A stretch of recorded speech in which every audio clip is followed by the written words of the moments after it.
জীবন, এটা আমিও বলি। কিন্তু ভাইয়া আমার আর এটার প্রতি আর কোনো আক্রোশ নেই, আর ভালোবাসাও নেই। আমার মন চায় না। মন চায় না। এইভাবে একা কাটাতে পারবেন? কাটানোর চেষ্টা করতেছি। ধরেন আপনি বিরুদ্ধ হয়ে গেলেন, আপনাকে কে দেখবে?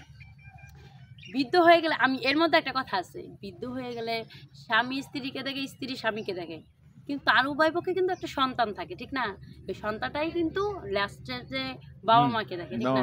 তাহলে আমার একটা সন্তান আছে, যদি আমি মনে করি আমি মরার পর আমার সন্তানটা মাটি দিবে, মাটি দেবে, কিন্তু সন্তান তো তোর বাবার কাছে আছে, সে তো বাবার টান টানবে, আপনি তো একা। শুনে আসবে না? মারা যাবেন সেটা হলো পরে, কিন্তু আপনি তো অসুস্থ হয়ে গেলেন, আপনাকে কে দেখবে? যদি আপনার ছেলে আপনার সাথে থাকতো, ছেলের বউ থাকতো, তাহলে ওটা আশা ছিল যে আপনাকে দেখবে, কিন্তু আপনি তো একেবারেই সিঙ্গেল। একেবারে সিঙ্গেল, ঠিক আছে। এখন দুঃখ সুখের মাঝে এই সিঙ্গেলটা আমার কাটাইতে হয়, কি করবো বলেন? ডুয়েট তো হতে পারছে না, ভালো মানুষ পাচ্ছি না, লাইফ পার্টনার আমার ভালো থাকতে হবে। আমি লাইফ পার্টনার তো খুঁজছি, কিন্তু পাচ্ছি না ভাইয়া। আচ্ছা, এই ভিডিওর মাধ্যমে যদি কেউ আপনার সাথে যোগাযোগ করতে চায়, কথাবার্তা বলে দেখবেন? এখন আপনি বড় ভাই, আপনি বলতেছেন এই কথাটা, অবশ্যই আপনার কথাটা তো আমি ফালাইতে পাই না। অবশ্যই আপনি যদি চান এরকম কেউ আমার জীবনসঙ্গী করে দিতে, যে ভালো, অবশ্যই আমাকে ভালো রাখবে, সবসময় খুশি রাখবে, আমাকে টাকা পয়সা না দিতে পারো, মনের সুখটা তো দিতে পারবে নাকি? তাহলে ওরকম হলে আমি অবশ্যই দেখব। আসলে মানুষের সাথে কথা না বললে কখনোই মানুষকে চেনা যায় না, বোঝাও যায় না। প্রত্যেকটা মানুষ আলাদা আলাদা, প্রত্যেকটা মানুষের চরিত্র আলাদা আলাদা। তো সেক্ষেত্রে দেখা যাবে যে ভিডিও পাবলিশ করার পর শত শত মানুষ, লাখ লাখ মানুষ বাংলাদেশে দেখবে। এর ভিতরে দুই একজন অবশ্যই ভালো মানুষ আছে, হয়তো আপনার সাথে ম্যাচ করে এরকম দু একজন আসতেও পারে। সেরকম হলে কি কথা বলবেন? অবশ্যই কথা বলবো, যদি ভালো মন্দ মিলে আপনি দেখবেন, যদি এই ছেলেটা বাজায় যে ভালো কিনা, আমার জন্য পারফেক্ট কিনা, ওরকম হলে অবশ্যই করবেন। অবশ্যই করবেন। দেশ এবং প্রবাসে অনেক ভাইরা আছেন যারা এর গল্প শুনছেন আগেও, বা এখন আবার গল্প করতেছি। যদি এর ব্যাপারে কেউ আগ্রহী থাকেন তো অবশ্যই কমেন্টস করবেন, অথবা স্ক্রিনে যে নাম্বার আছে আমাদের চ্যানেল কর্তৃপক্ষের নাম্বার, এই নাম্বার ইমেল এবং হোয়াটসঅ্যাপ আছে ভাই, এই নাম্বারে তার ছবি তুলে পাঠিয়ে ভয়েস দেবেন, আমরা যোগাযোগ করব, দেখি তার জন্য কিছু করা যায় কি না। একটা জিনিস খেয়াল রাখবেন ভাই, সে কিন্তু পুরুষদের প্রতি একটু ক্ষিপ্ত, কাজে যারা আসবেন একটু বুঝে শুনে আসবেন আসলে কোন ধরনের মানুষ এখানে আসতে হবে। আমরা এই গল্পটি বাড়াচ্ছি না, সবাই ভালো থাকবেন, আল্লাহ হাফেজ।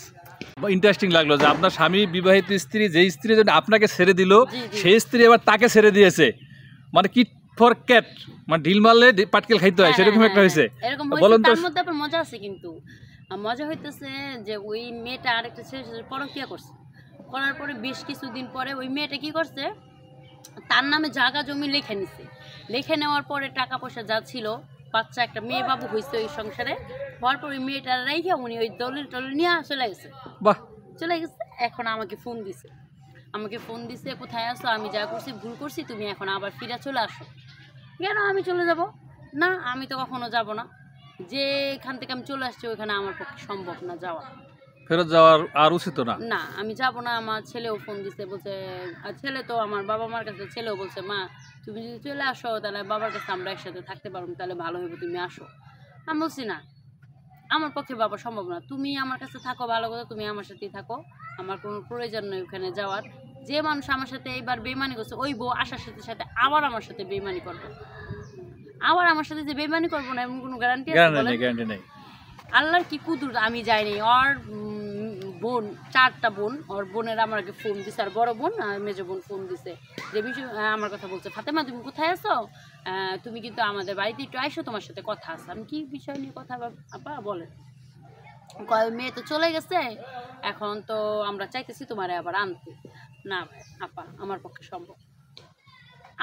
সম্ভব না, এই সংসারটা নতুন করে জোড়া লাগানো আমার পক্ষে সম্ভব না, আমি যেতে পারবো না। মানে আপনি যে ব্যথা পাইছেন, এই ব্যথার ক্ষত এখনো শুকায় নাই? না, এখনো পর্যন্ত শুকায় নাই, কিন্তু ছেলেটার কারণে, ছেলেটার সাথে কথা বলি, এই জন্য ফোন দিতে হয় আমার বাধ্যতামূলক। আমি কি করবো বলেন, আমি নিরুপায়। বাচ্চা যেহেতু নিজের। এখন হইতেছে আমি, ওরা বললো যে আসো তোমার সাথে কথা বলি, দেখি ওই মেয়েটা চলে গেছে, মেয়েটার আর আনবে না, তুমি যদি সংসারটা করতে পারো, পুরো জীবনটা শুরু করতে পারো। আপু, আমার তো সংসারের প্রতি আর মন নাই, ওই সংসারটার প্রতি আমার কোনো মন নাই, ভালোবাসা, যেহেতু ওটা নিজের হাতেই গড়া ছিল। হ্যাঁ, ওটা আমার হাতে গড়া ছিল, সব ভাঙে চুরমার করে দিছে, আমি কি পরে যাব? আল্লাহর কি রহমত ভাই জানেন, 1 সপ্তাহ পর ওই মেয়ে আবার আসছে ফিরে, মানে আবার পরকীয়ার হাজবেন্ড ফেলাইতে আবার আইছে। হ্যাঁ, আবার সে চলে আসছে। তাহলে বুঝেন এটা কোন ধরনের মেয়ে মানুষেরা। এইটাকে আবার সেই ছেলে আবার নিছে, সে আবার অ্যাকসেপ্ট করছে, তাহলে ওই ছেলেটার সমস্যা না ওই মেয়েটার সমস্যা বলেন তো? এটা ছেলের সমস্যা, ছেলের সমস্যা। অবশ্যই। এই তো দেখছেন, তাহলে ওই ছেলের কাছে আমি কিভাবে যেয়ে থাকি বলেন? তাহলে তো আপনার সঠিক সিদ্ধান্ত নিয়েছেন না যাওয়াটা। আমি জানি ভাই, এই নিয়ে বহুবার আরো কয়েকবার আমাকে এরকম ফোন দিয়া বলা হয়েছে আসার জন্য, আমি যাইনি। এবার যদি যাইতেন তাহলে তো আপনি আবার কষ্ট পেতেন। হ্যাঁ, আবার কষ্ট পেতাম, আবার আমার উপরে অত্যাচার, ওই বউ নিয়ে আসতো, ওই বউ নিয়ে অত্যাচার করতো আমার উপরে। কারণ আমি এটা জানি তার যে এগুলি অভিনয়, হ্যাঁ স্বভাব, আমি এটা জানি ভাইয়া, যাই না। আর এলাকার মানুষ আমাকে, আর আত্মীয় স্বজন তারাও বলছে যদি সে মানুষের বাচ্চা হয়ে থাকে কখনো এই সংসারে আর আসবে না, তারা জানে। আর যদি মানুষ না হয়ে থাকে তাহলে আসবো। যদি এই স্টেপ ফালাই দিয়ে ওই যে স্টেপ ফালাই দিয়ে স্টেপ উঠান যায় ভাই বলে, না না না না। তার জন্য আমি চিন্তা করলাম যে এই কাজগুলো আমি যেটা ফালাই দিছি ওই জায়গায় আমি না যাবো। আমি যেভাবে আছি অনেক ভালো আছি, সেফ আছি, আমি নিজের কর্ম নিজে করে খাই, অনেকটা ভালো আছি, আমি অনেক লাকি এটা মনে করি। আমার ছেলেকে যতটুকু পারি হেল্প করার জন্য, পড়ালেখার জন্য হোক, করার জন্য আমি যতটা পারি আমি অতটা আমি হেল্প করি। এইভাবেই চলতেছে। হ্যাঁ, এখন চলছে। এই যে ঈদ গেল, ঈদের মধ্যে ছেলের জন্য কাপড় চোপড়, তারপরে এটা সেটা টাকা দিলাম। এখন কি বিয়ে শাদী করবেন না? না না, বিয়ে শাদী করার মতো মন মানসিকতা এখন আর নাই। এইভাবে কি একা একা সারা জীবন চলবে? এখন গায়ে বল আছে, শক্তি আছে, চলতেছেন। এক সময় তো শক্তি থাকবে না, একটা আশ্রয় তো লাগবে। এটা ঠিক আছে, শক্তি থাকবে না, কিন্তু দেখেন অনেকেই কিন্তু ডিভোর্সের কিন্তু শেষ নাই। তারা কি কর্ম করে খাচ্ছে না? কর্ম করে খাচ্ছে, কিন্তু লাস্ট পর্যায়ে কিন্তু একটা না একটা আশ্রয় তারা খুঁজে নেয় সবাই। ঠিক আছে, আশ্রয় খুঁজে নেয়, কিন্তু ভালো একটা মানুষ এই দেখেন বাংলার মাটিতে কয়জন পুরুষ ভালো আছে যে একটা ডিভোর্সি নারীকে সে নিজের কাছে নিবে? হ্যাঁ, কয়েকদিন দেখাবে, লোভ দেখাবে, হ্যাঁ ভালোবাসি এই সেই, তোমার জন্য সব করে দেবো। কিছুদিন পরে 2-1 সপ্তাহ 6 মাস যাবে ভালো, 6 মাস পরে কিন্তু ওই মেয়েটার আর কোনো ভ্যালু নেই।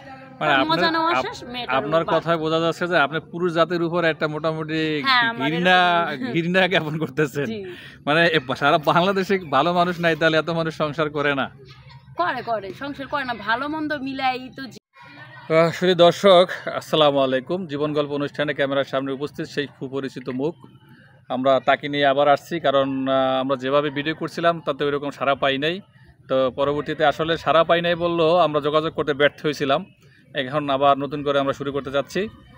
সেই আপুকে দেখতে পাচ্ছেন, যার ভিডিওতে লক্ষ লক্ষ মিলিয়ন ভিউজ আছে। আপু, আপনি এখন কেমন আছেন? ভালো আছি, আপনি কেমন আছেন? আলহামদুলিল্লাহ, আমিও ভালো আছি। তো মাঝখান থেকে আপনি ভিডিও করে যাওয়ার পর আপনার সাথে আমাদের যোগাযোগ বন্ধ হয়ে গেছিল, যার ধরুন আসলে মানুষ চাইলেও দিতে পারিনি আপনাকে। ঠিক আছে, আপনি থাকি অনেক দূরে, আপনারা থাকেন অনেক দূরে, তাহলে দেখা হবে কিভাবে বলেন? আমি তো ময়মনসিংহে থাকি। তারপরও বিভিন্ন পারিপার্শ্বিক কারণে আসলে আপনার সাথে আমরা যোগাযোগ করতে পারিনি, এই জন্য দুঃখিত। তো এখন যেহেতু আবার আসছেন, এখন তো যোগাযোগ থাকবে নাকি? অবশ্যই, ফোন নাম্বার যখন এত কষ্ট করে গুছায় নিয়ে আসছেন আমাকে এই পর্যন্ত, তাহলে তো অবশ্যই দেখা হবে। অবশ্যই যোগাযোগ হবে ইনশাল্লাহ। তো এখন আপনার তো সেই শুনছিলাম যে আপনার স্বামী আপনার সাথে প্রতারণা করছে, বাচ্চা ইত্যাদি ইত্যাদি অনেক করুণ গল্প, লাখ লাখ মানুষ আপনার গল্প দেখছে। তো এখন কেমন আছেন? আছি, সেই আগের জায়গায় আছে, আগের জায়গায় মানে চাকরিতেই আছে। আপনার স্বামী না আপনাকে নেওয়ার জন্য তোড়জোড় করছিল শুনছিলাম লাস্ট পর্যন্ত? হ্যাঁ, অনেক তোড়জোড় করছে নেওয়ার জন্য। কিছুদিন আগেও আমাকে মজার একটা কথা, আপনি কথাটা বলাতে অনেক মজার একটা কথা মনে হলো ভাইয়া। কিছুদিন আগেও সে যে মেয়েটাকে বিয়ে করছিল, ওই মেয়েটা চলে গেছে, আরেকটা ছেলের সাথে চলে গেছে। ওই মেয়ে আরেকটা ছেলের সাথে? Very interesting. হ্যাঁ, আরেকটা ছেলের সাথে সে চাকরি নিয়েছে। হ্যাঁ, মানে ওনার সংসারে থেকে সে চাকরি নিয়েছে, নেওয়ার পরে একটা ছেলের সাথে তার সম্পর্ক হওয়ার পরে মনে করেন কিছুদিন কথাবার্তা বলছে এরকম।